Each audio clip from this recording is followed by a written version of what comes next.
So just a brief introduction for Dr. Robert Underwood served as congressional delegate from Guam for 10 years. He recently retired as the longest serving president of the University of Guam and was accorded the title of President Emeritus of the university. He's a lifelong educator. He was a high school teacher, a curriculum writer, administrator, dean of the College of Education, and academic vice president. He's a distinguished scholar with a long list of publications, ranging on topics from education to regional political issues, indigenous concerns, and cultural change. He's been a passionate community organizer to promote indigenous rights and an advocate for Chamorro language and culture, and also a more sustainable island community. He's had a national leadership role in Asian Pacific American issues, especially in educational opportunities. So we are so pleased to welcome you, and please everyone join me now in giving a warm aloha and welcome to Dr. Robert Underwood. Thank you. Thank you, Diane. I appreciate that. I appreciate the introduction very much, and I just want to acknowledge also the presence of my wife, Narissa, as we say on Guam, the other Dr. Underwood. So, thank you. I just want this to sort of be a conversation, and I'm willing to obviously answer questions because this is a topic that is essential to understanding our behavior in institutions, our human behavior, and our behavior as people responsible for helping others. And I'm very happy to have been invited by Cheetah to Cheetah Blaze in order to address you on the topic of diversity, equity, and inclusion. And of course, this is an important initiative for the American Red Cross. And indeed, it's an important initiative in the corporate world. It's been a long time initiative, I would say, in educational institutions, and it's undergone some dramatic change over the years. But basically, it is a new world that we are inhabiting, and a new view of that world that we are inhabiting. And it really speaks to a kind of an institutional commitment on the part of the Red Cross and institutions that embrace this to understand to the kind of the broader characteristics of the society they're serving, the clients that they have, the society that they're impacting, and trying to match the services that you provide and the personnel and understanding to those very characteristics. All of that sounds pretty easy to say, but of course it's incredibly difficult to carry out. So we think of the terms diversity, equity, and inclusion, and one way to look at it is to look at the opposite. What are the opposites of these three terms? Well, the opposites are sameness, inequality, and exclusion. So we don't want to be accused of being all the same. We don't want to be accused of practicing unequal or patterns of behavior or opportunity, providing opportunity. And we certainly don't want to exclude people. So affirming diversity, equity, and inclusion is an important set of principles. In addition to that, you have to think of it in terms of the unique characteristics of the American Red Cross, which is providing assistance to those individuals who are experiencing some kind of disaster, a dramatic disaster. And, that besets a whole different set of circumstances. It's always tempting to say that this is simply a matter of personal human relations, DEI is more than just human relationships. It's not just recognizing the personal attributes of an individual human, but the attributes of the humanity which encompasses that human being, including where they were born, what ethnic group they come from, what is their gender identification, how do they see the world. These are all dimensions of who we are as individuals. So to say that I'm just going to reach out to an individual and understand them and just be friendly and nice and heartwarming is not sufficient, because all of us have multiple identities. All of us have multiple identities, and we spend a lot of time on these multiple identities. Um, uh, People ask me, "What am I?" and it depends on what where the question comes from. Um, I'm a person from Guam. I'm a Chamorro. I'm a grandfather. I'm a husband. I'm an educator. I'm a Los Angeles Dodger fan.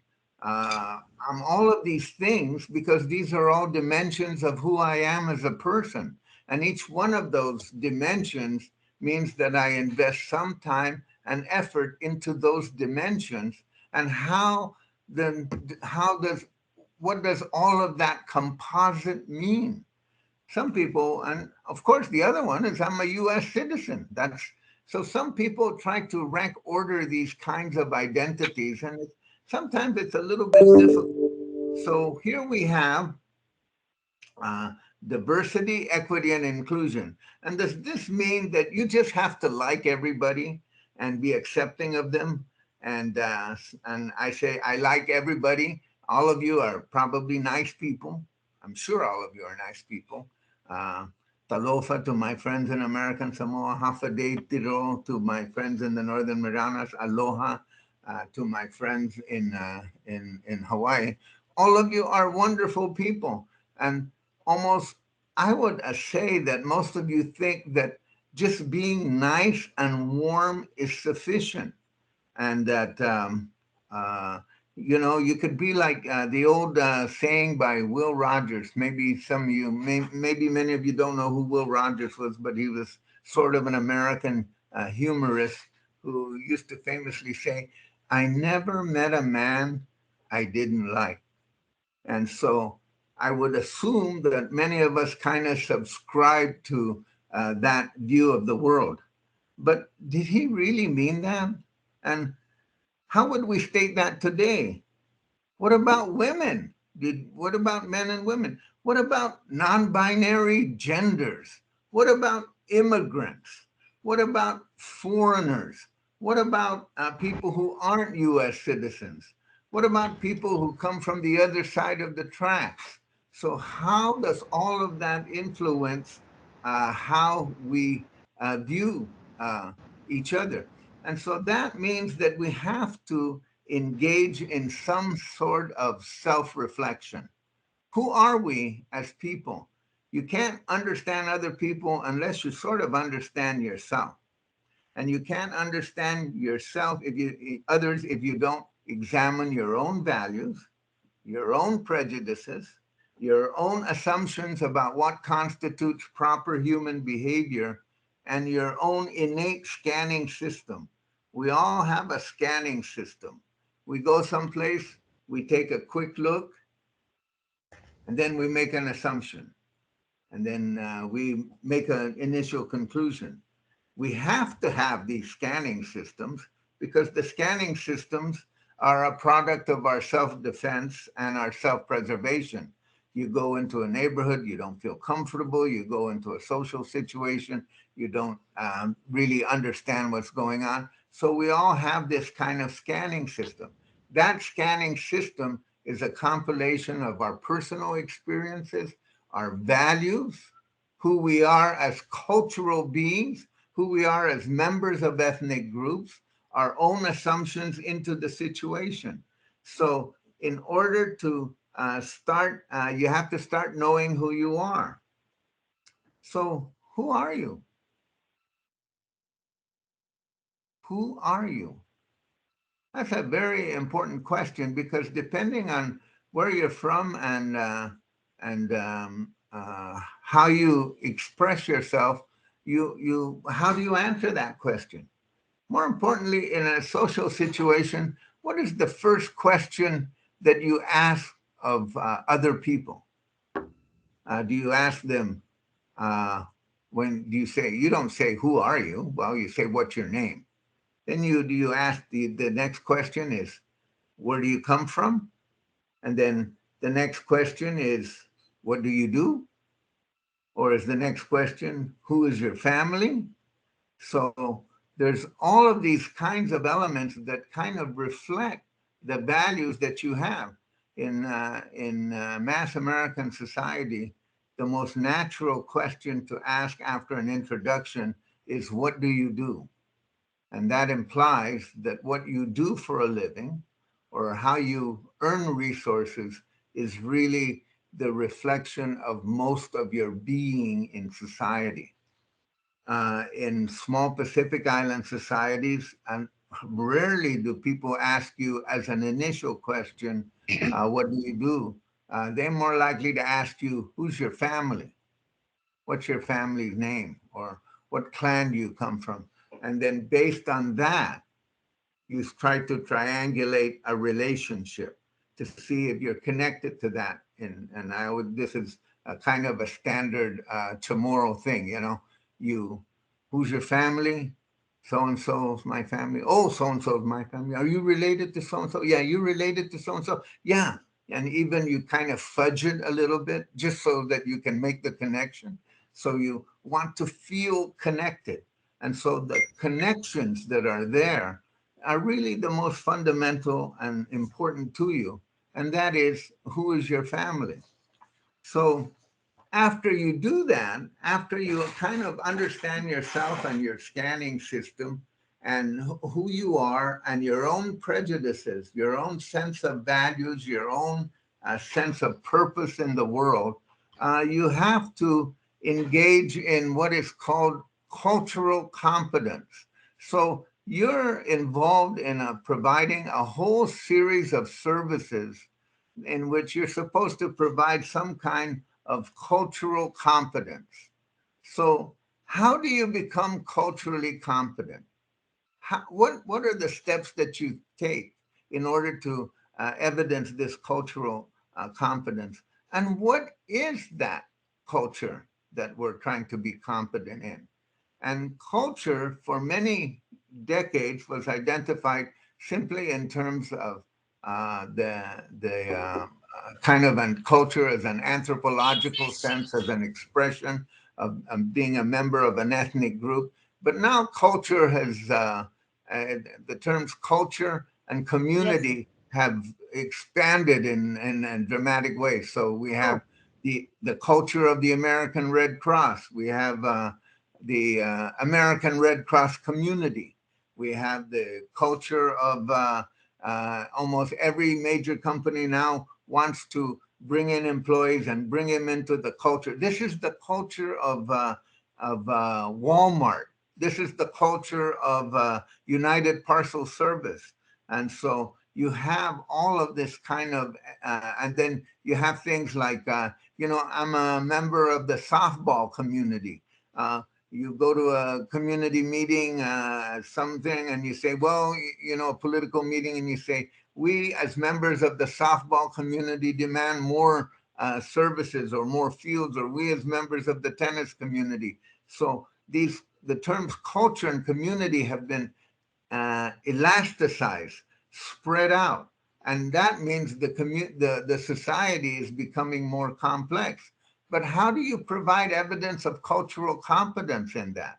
Is it just a question of being nice, or are there serious things? Are there kinds of things that you see that are dissonance, kind of personality, ways of communicating, ways of providing a sense of who you are, just things that you think are natural, normal human behaviors, which are sort of slightly different than another person's view of what is normal, natural human behavior.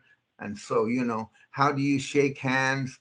Do you look people directly in the eye when you're talking to them? Do you avert your eyes? Do you talk with your eyes? This is some people, when they are in agreement with you, they go like this. Some people, when they agree with you, they just go, just kind of use their eyebrows to talk, or use your eyebrows or your lips to point in a direction. All of these things are uh, sort of evidence of different cultural ways of communicating, and things that you can become culturally confident in, or at least kind of understand them so that they don't impede real communication. But on the other hand, it's not, it's more than just personal human behavior. It's also cultural values.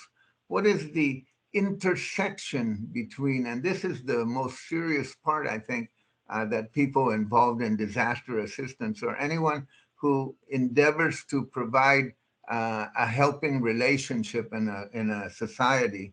And what is the relationship between assisting people, giving them charity? What is the relationship? What do you have? What is the intent? Generosity versus altruism, and whether it is really seen that way by the recipient. What is that relationship? Is there a kind of a cultural bonding that's going on as a result of this relationship, or a series of assumptions that's going on with this relationship? So that is the intersection between values, assistance, notions of charity, and the interpretation of giving and receiving. So when you receive something, what does that mean to me, the recipient? And what do you think you're doing as the provider of that assistance? Is that goes into some kind of value um, construct. I don't know whether, I'm sure that large organizations that involve themselves in disaster assistance or charity or poverty programs or anything like that, I'm sure that this has been discussed widely, and trying to see whether some forms of assistance actually impede relationships, whether some forms of assistance actually uh, counteract the intent of the giver. So, this has nothing to do specifically with the American Red Cross, but, one of the most impoverished countries in the world is Haiti. Haiti has over 10,000 NGOs working in Haiti now, because Haiti, everybody who has an NGO that wants to provide assistance to take on some kind of issue, they go to Haiti, because the places, the services have all broken down. So sometimes they call Haiti the Republic of NGOs, because there's so much assistance from so many countries and from so many international organizations, constantly giving, constantly providing assistance. And so someone has to take the time to figure out whether all of those NGOs, whether all of that assistance is a good thing, or not a good thing, or whether they're actually getting in the way of each other. And so that's one level. But the other level, I think, that is more applicable in our situation in the islands, is the idea of what what what does it mean to receive something, and what does it mean to give something? So one of the most enduring values, and one of the most kind of enduring value uh, kind of differences that you see between Pacific Island, um, and I'll just kind of stereotype this a little bit, Pacific Island cultures, and let's say mass American cultures, Western culture as a general rule, is that the notion of independence, personal independence. So in American society, the main distinction is between, are you an independent person, or are you a dependent person? And so we celebrate, and we say that we're trying to get people to become independent and less dependent, so that the construct is pretty clear. Dependence is relying on somebody else. Independent is not relying on somebody else. You're self-reliant. Okay? Pacific Island societies normally don't work that way. The opposite of independence is not dependence. The opposite of independence is interdependence. And in fact, being interdependent is actually better than being independent. And you may have heard some of this in a different way from your own elders or your own parents, which is that the objective is to realize that you're all connected to each other. That the adult relationship is not the relationship where you don't need other adults. The adult relationship is the one where you realize your connection to other adults and the reciprocal obligations you have with those other adults. And so reciprocity as a value is more a highly prized reciprocity than the value of personal independence. In fact, personal independence in these societies are seen as emblematic of being childish. I want my own car. I want my own apartment. Mom, I just want to be on my own. And when you say that constantly, it sounds like to the elders, like, well, that kind of whining is good for a 12-year-old. But you'll realize by the time you're 30 that your obligations are vast and extensive and networked in very complex forms, and that those relationships are going to be there for a heck of a long time.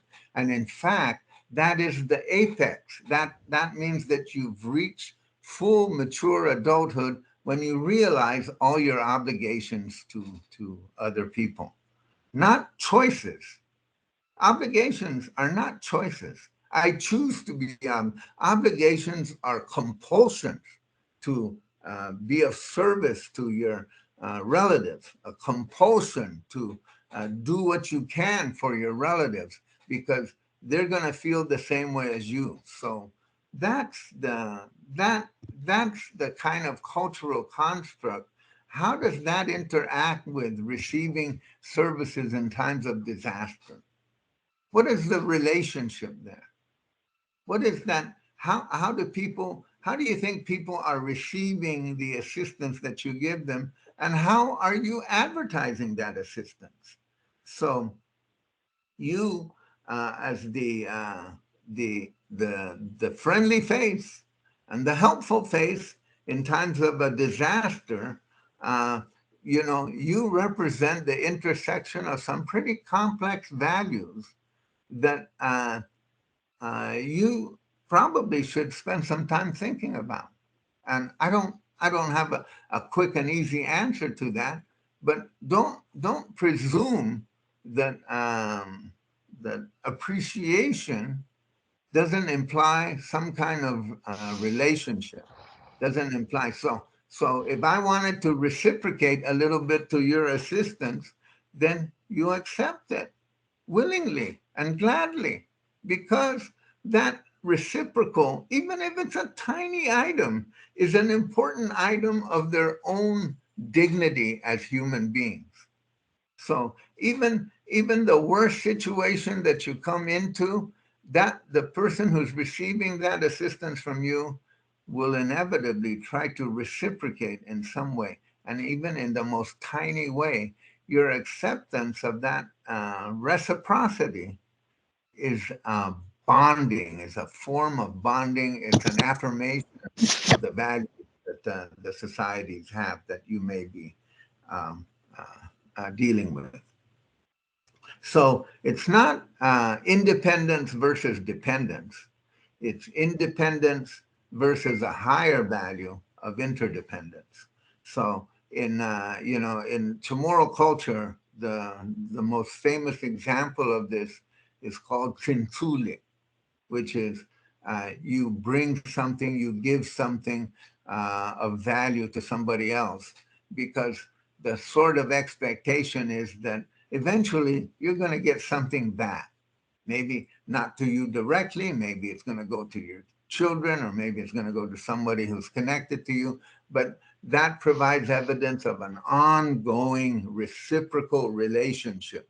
And sometimes these relationships are very complex, and people take notes on them and they put them down in a book. A lot of people don't know that, but sometimes they write all of this down. It's almost like an account of relationships. And all of this is not done with money. It's done with money frequently, but it's not an exchange of money. It's more like an affirmation of an ongoing relationship. So that's how it seems to me to be looking at the issue of what you do in the kind of relationships that you engage in with the American Red Cross. Of course, uh, when you come in and you're dealing with disasters, it's always interesting because this will be reflected too in the cultural values of the recipients, is the interpretation given to disasters. What is the cause of the disaster?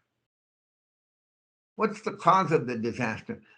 And sometimes, we use terms like, this is a disaster of biblical proportions. Well, that implies that there's some kind of maybe biblical retribution involved. How do you interpret a disaster?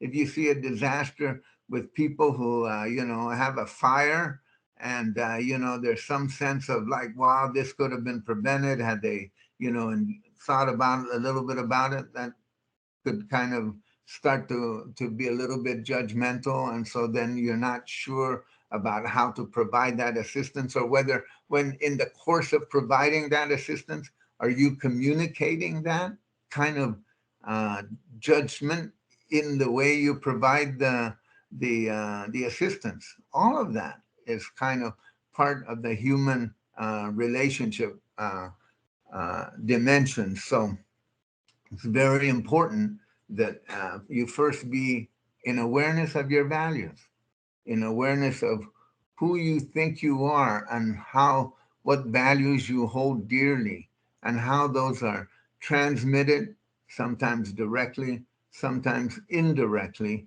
in the way you communicate and in the way you provide services. And then how those services themselves are interpreted in the donor recipient relationship. And in that process of doing that, are you enhancing self awareness? Are you enhancing self affirmation? Are you enhancing the capacity to move on? Or are you actually impeding it? Or are you misdirecting it? That's a lot to think about. And of course, you don't, uh, sometimes you don't. Do it directly.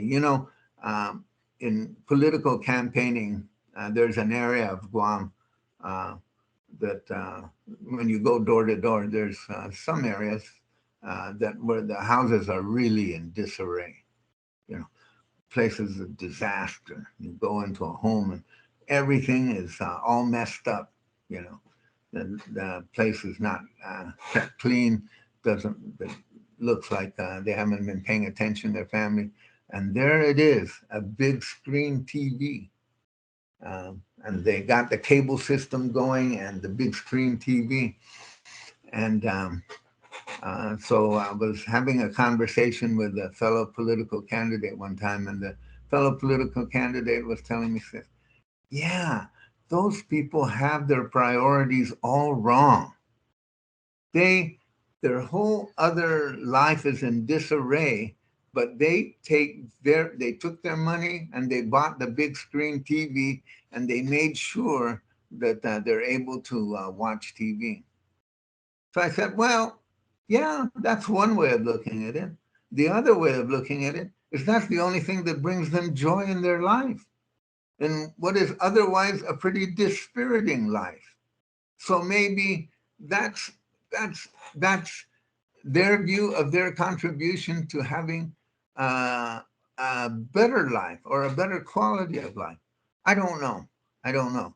But I just resist the temptation to automatically make the assumption and impose the values that I would have, you know. Like those people are just made a whole series of bad choices, and this is another example of bad choice. So that is something that you have to contend with. Now, there's something. The last point I want to make is the culture of DEI. All right, diversity and equity and inclusion, and of course, in that, the diversity, equity, and inclusion, the culture of how those terms are used is actually changed over time.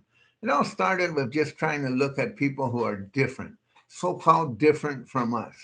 Well, just the way that that was explained in American society back in the 60s and the 70s and into the 80s is the notion that different from what? What is the standard?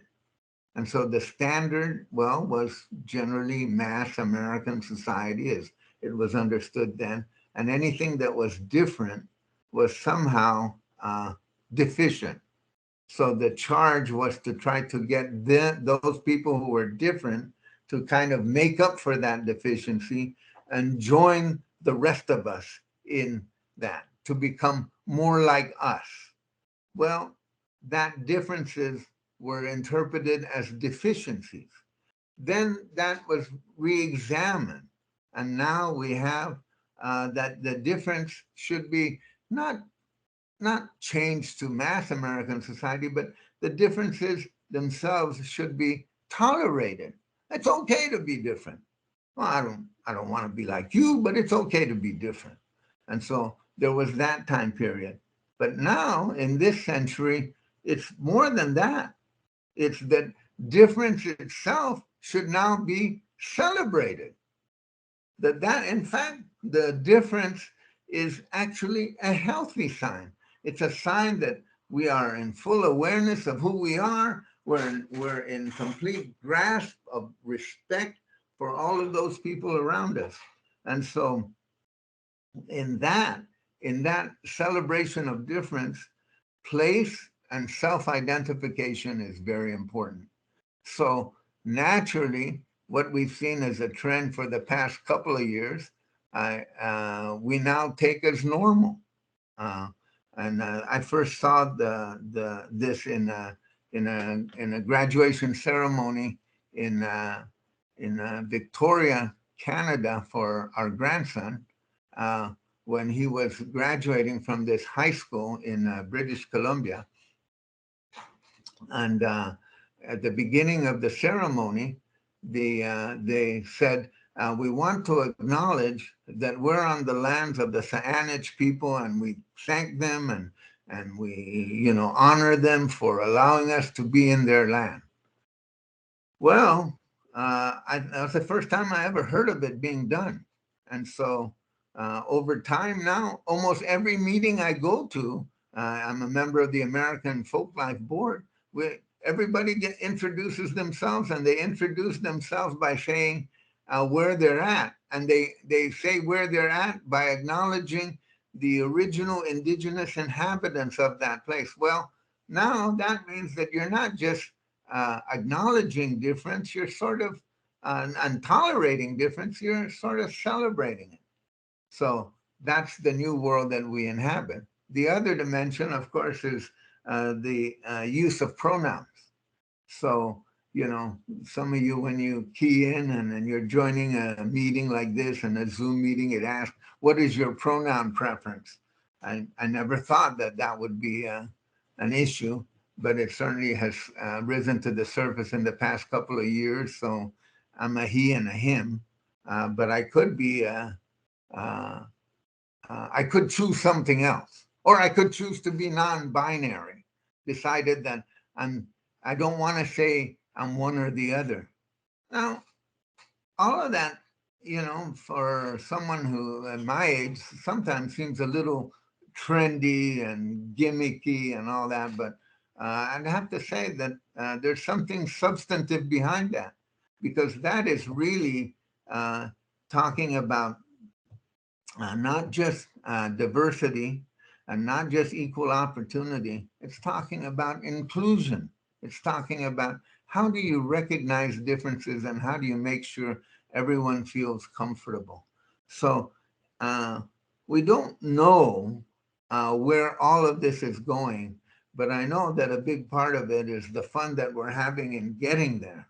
And so diversity, equity, and inclusion is an important dimension of our human existence, and not just in companies and not just in NGOs or organizations like the American Red Cross, but it's important in our lives. And to some extent, we've been practicing some of this on our own. And if you come from a society which is a little bit non mainstream or out of the mainstream, you've been dealing with this all of your life. So some of this seems second nature, but all of us have to take time to examine who we are and the values that we have. So I'm proud to be where I'm from, and I'm proud to be a member of an indigenous group that has its origins, 3,500, 4,000 years ago. But I'm also proud to be an Underwood. My great grandfather. This is one of the ironies of when you kind of talk about being in awareness of who you are. My great grandfather, from my mother's side, um, Taitano, was a whaler. He was sort of taken off island as a 15-year-old in 1855, and for the next 15 years he was a whaler before he came back to Guam. And when he came back to Guam, by that time he had changed religions and started reading the Bible, which was like a whole different reality for Guam under very strong Catholic tradition at the time. But my other great grandfather, John Daniel Underwood, was a Confederate veteran. So, you know, that's that's all part of who we are as diverse human beings. Uh, but when I explain my identity, that I'm a Chamorro, that I'm a husband, that I'm a grandfather, that I'm a U.S. citizen, that I'm a Dodger fan, that I'm an educator, uh, being the great grandchild of a Confederate veteran doesn't quite rise to that level, and that's a decision that I've made, but it could rise to that level with other people. So you never know. But the diversity that it inheres in each one of us is also there as well. So I want to thank you for allowing me to share these ideas with you, and I'd be happy to answer any questions or clarify any points. Thank you so much. Thank you, Dr. Underwood. That was fabulous. You have sparked so many thoughts and ideas in myself, and I'm looking forward to hearing from our staff and our board members. But I'll use my prerogative to ask the first question. Okay. Before I do that, I just want to say what I found your remarks particularly insightful because you talked about scanning. You talked about scanning systems and recognizing within ourselves, who am I? Who are you? You talked about cultural competence, and that's a really big topic for us in the Red Cross. And then you use that to segue into looking at values, assistance, charity, giving, and receiving, and the whole idea of our disaster response. And we can talk more about that because that's very important.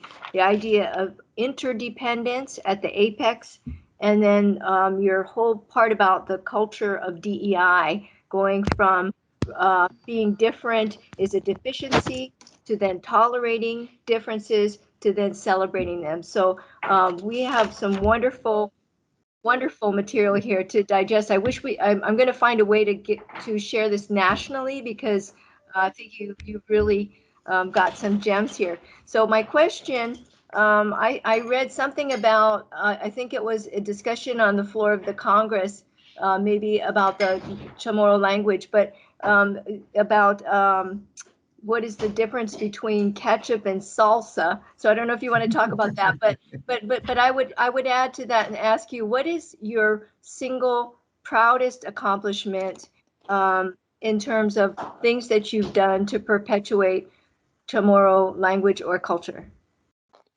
Okay, well, thank you for that. I think my work on the Chamorro Language Commission, supporting place names and trying to provide for standardized use of the Chamorro language.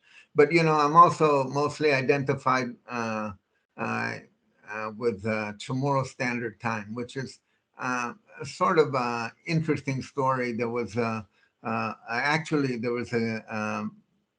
guy from Alaska. He used to live on Guam, and he used to live in Samoa. And he kept writing me. He says, Samoa gets a lot more attention than Guam because whenever they do time zones, they put Samoa Standard Time. And this guy kept sort of ragging on me. So I said, well, I'm going to name a time zone here in Guam and the Marianas, and I'm going to name it after the Chamorro people. So I introduced the bill as a kind of not not half-heartedly, but I didn't know it was going to go anywhere, and all of a sudden the bill started to move, and then it was on the floor, and so I went down there and I talked about it, and one of the members of Congress who was actually managing the bill said to me, Ed Markey, he's now senator from Massachusetts, said, Robert, is this really all that important to you? I said, well, it's sort of. He goes, because for the rest of your life, you're going to be identified with Chamorro Standard Time, no matter what you do. So I did. And so it passed. And of course, some people, said, why didn't you call it Guam Standard Time? Why didn't you call it Mariana Standard Time?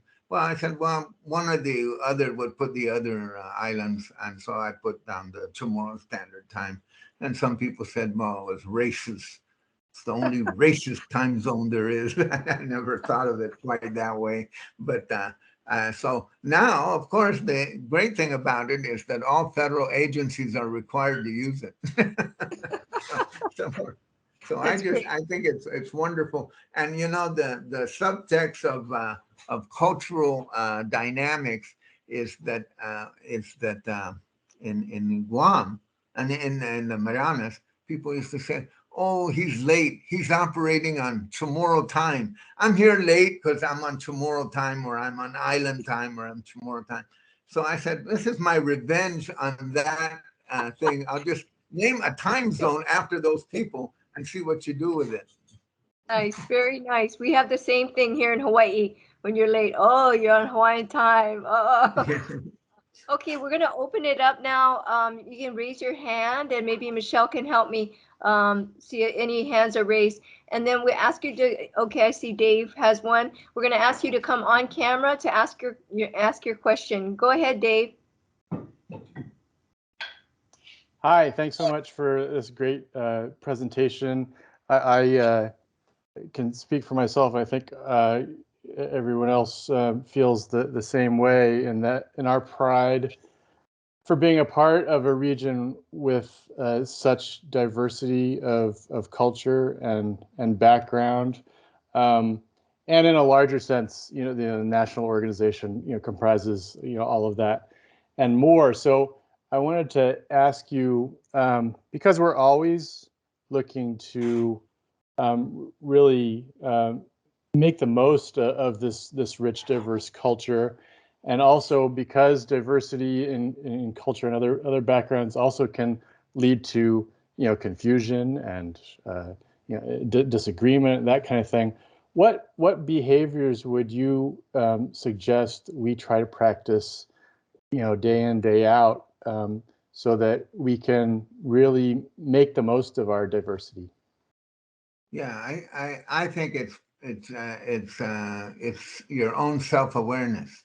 Really, that's really the key, because I think if everyone was sort of did some self-analysis, like, am I doing this because of how I was raised or who I think I am? and am I making that assessment instead of like trying to, you always, trying to have an empathetic understanding of seeing things the way other people see it. But frequently, especially when you're a teacher or you're in a position that looks like you're controlling or managing the situation, you always think that your values trump everyone else. You always think that at the end of the day, it's my point of view that matters the most.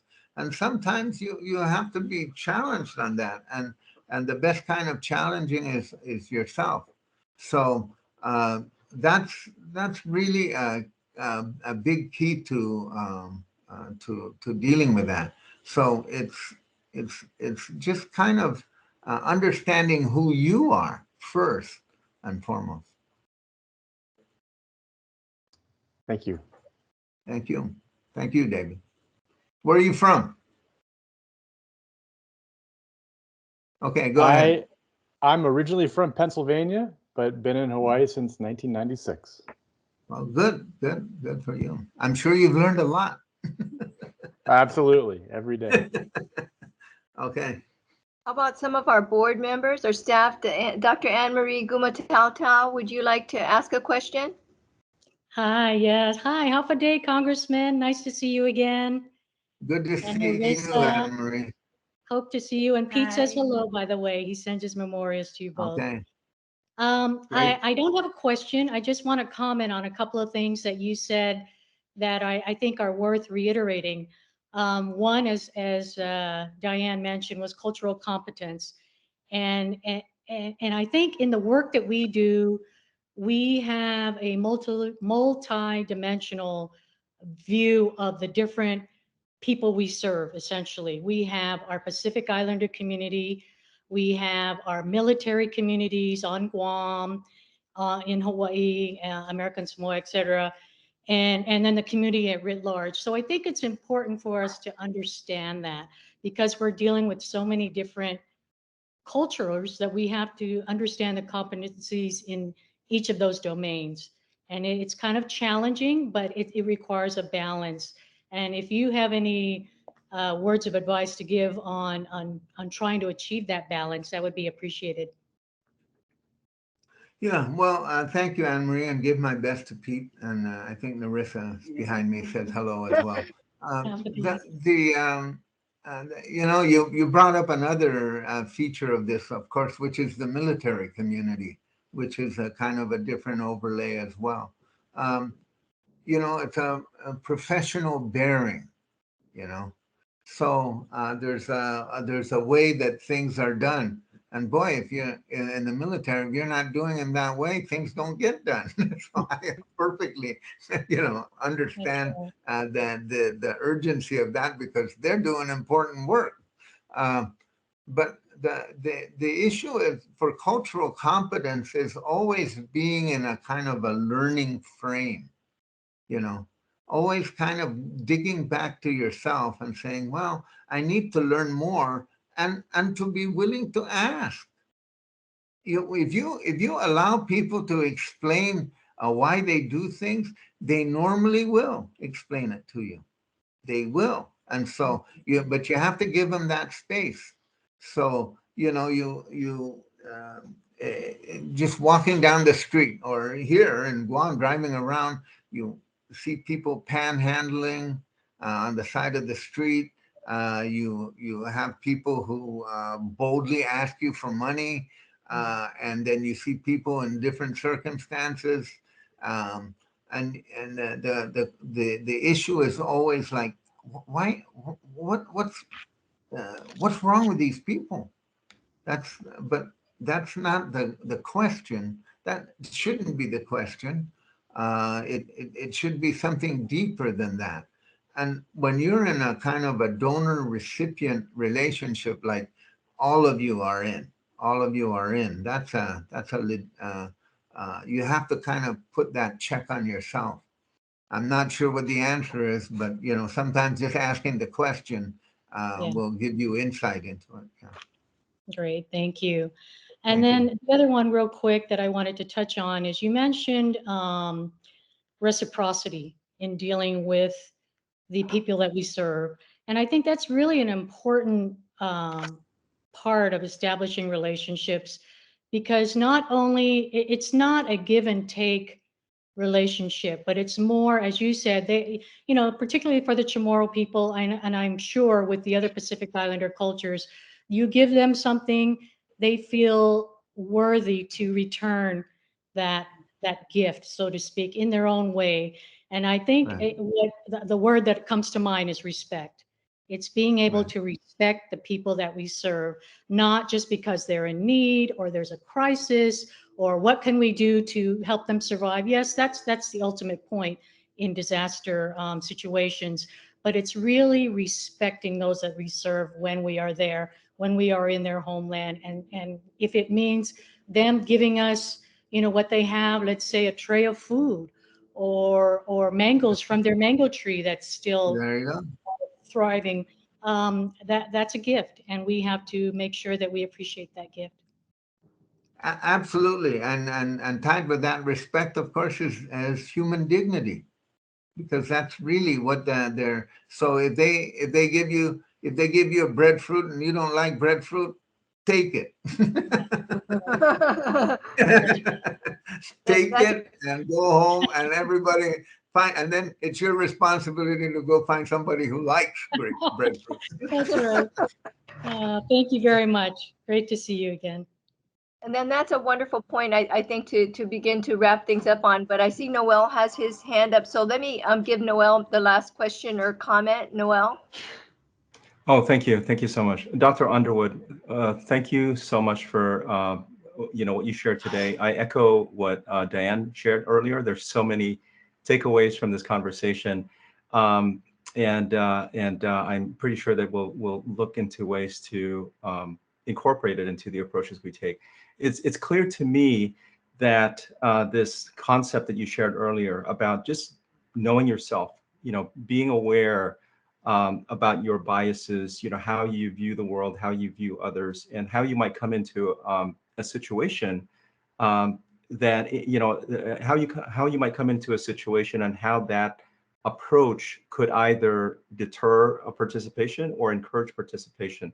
That's a really important awareness. Now, the question is, how do you instill that into others? I mean, this conversation is great because everybody who's here now has this awareness, right?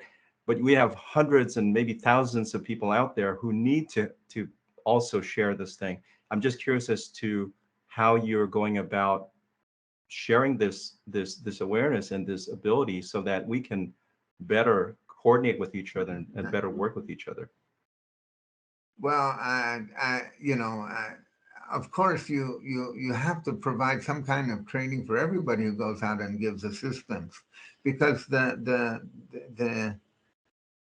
it's like a check mark. Am I giving them the right things that they need? Am I giving it to them in the way that they need it? That builds a healthy relationship. That's it's because it's a relationship that you're establishing.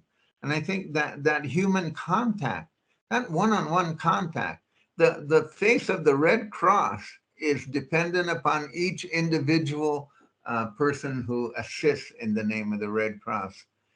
Nobody's going to receive your stuff and say, well, the Red Cross has a DEI initiative, and so I'll be happy to get there.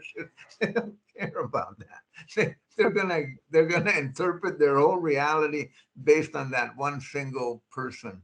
And hopefully, if they're all kind of questioning themselves periodically, it'll work out. I'm sure it will, because I have I always tell people I'm an educator. I believe that people are perfectible. I don't believe they're perfect, but I think everybody can get better. That they're perfectible. That's the nature of it. And so I think if you allow people that opportunity, they will. So everyone is not perfect. Everyone is perfectible. I think those are the. I like that idea. There's some hope for you yet, Noel. No, I'm just kidding. Thank you, Doctor. Dr. Thank you. Underwood, we thank you so much for this inspiration today. I know for me it's meant so much to get to have you and get to hear your mana'o, and we hope to help spread this message. As Noel says, this is exactly what we need to hear and what we need to get out there. So thank you very much. Mahalo. See you osmaase. Dios mase. Andalokwe. Mahalo. Thank you so Thank much. you. All right. Aloha. Awesome. Bye-bye. Adios. Bye-bye. Adios. Bye-bye.